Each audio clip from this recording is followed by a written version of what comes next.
అందరికీ నమస్కారం అండి. ముందుగా మీడియా మిత్రులందరికీ పేరు పేరున నమస్కారం, ధన్యవాదాలు. అధర్మానికి ధర్మానికి జరిగిన గెలుపు ఈరోజు మనం ప్రత్యక్షంగా చూసాం. ప్రజా తీర్పుని ప్రతి ఒక్కరూ కూడా కనులారా కనుల విందుగా ఈరోజు వీక్షించారు. రాష్ట్రం అంతటా నిజమైన దీపావళిని జరుపుకునే పరిస్థితి కనిపిస్తుంది. పట్టపగలే తారాజువ్వలతో ఆకాశం అంతా వెలుగులతో నిండిపోయిన పరిస్థితి మనం చూస్తూ ఉన్నాము. చాలా అద్భుతంగా, ఆనందంగా ఉంది. ఇది కేవలం ప్రజా తీర్పు. ఇందులో ఎలాంటి అనుమానము లేదు. ఒక రాక్షసత్వాన్ని అంతం చేస్తూ ఒక ధర్మాన్ని ప్రతిష్టాపించడం కోసం ప్రజలు చేసిన కృషి, కార్యకర్తల యొక్క త్యాగాలు ఈ రోజు మనం గుర్తు చేసుకోవాల్సిన పరిస్థితి ఉంది. ఎందరో నాయకులు గడిచిన 5 ఏళ్లలో ఎన్నో అక్రమాలకు గురయ్యారు. ఎంతమందో కార్యకర్తలు వెన్ను చూపించకుండా నిలబడ్డారు ఇలాంటి అక్రమ పాలనలో. అలాగే ప్రజలు, ఏ ఒక్క ప్రజలు కూడా ఆనందంగా మెలిగిన పరిస్థితి లేని ఈ దుస్థితి అయిన పాలనలో ఈరోజు ఎంతో ఘన విజయాన్ని ఈరోజు నిజమైన నాయకులకి అప్పగించారు, మనం చూస్తూ ఉన్నాం. అందులో గుంటూరు పశ్చిమ నియోజకవర్గానికి పేరు పేరున ప్రతి ఒక్కరికి కూడా నేను కృతజ్ఞతలు చెప్పుకుంటూ ఉన్నాను.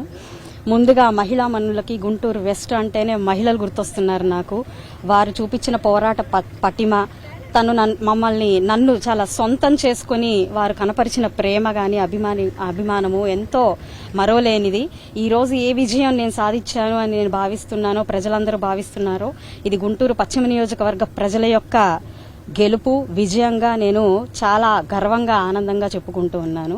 ముందుగా చెప్పినట్టుగానే ఎంత మెజారిటీ అని ప్రతి ఒక్కరు అడిగినప్పటికీ నేను ఇప్పటి వరకు గుంటూరు వెస్ట్ చరిత్రలోనే ఏ ఎమ్మెల్యేకి దక్కని మెజారిటీ నాకు వస్తుంది అని చెప్పి ఎప్పుడో నేను ధీమా వ్యక్తం చేయడం జరిగింది.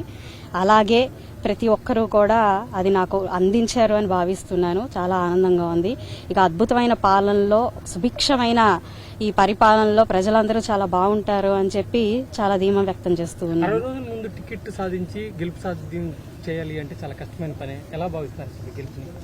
అంటే ఒక పట్టుదలకి, ఒక కృషికి, ఒక సమన్వయానికి ఇది పట్టంగా నేను భావిస్తున్నాను. ఇవన్నీ ఉంటే సమగ్రంగా వీటన్నిటినీ మనము అందరినీ కలుపుకొట్టుకుని వెళ్తే, ప్రతి ఒక్కరిని మనం ఆదరిస్తే గెలుపు అనేది తథ్యం అనేది నేనొక్కదాన్ని నిదర్శనంగా నేను భావిస్తూ ఉన్నాను.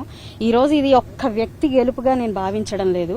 నా అంతు కృషిగా, నాకిచ్చిన 60 రోజుల్లో నాకున్న అనుభవంలో నేను నాకున్న కంప్లీట్ అంటే 200% శ్రమని, నా యొక్క శక్తి యుక్తులని నేను వెచ్చించడం జరిగింది. అలాగే కార్యకర్తల ఓర్పు, సహనం ఇందులో కారణమయ్యాయి.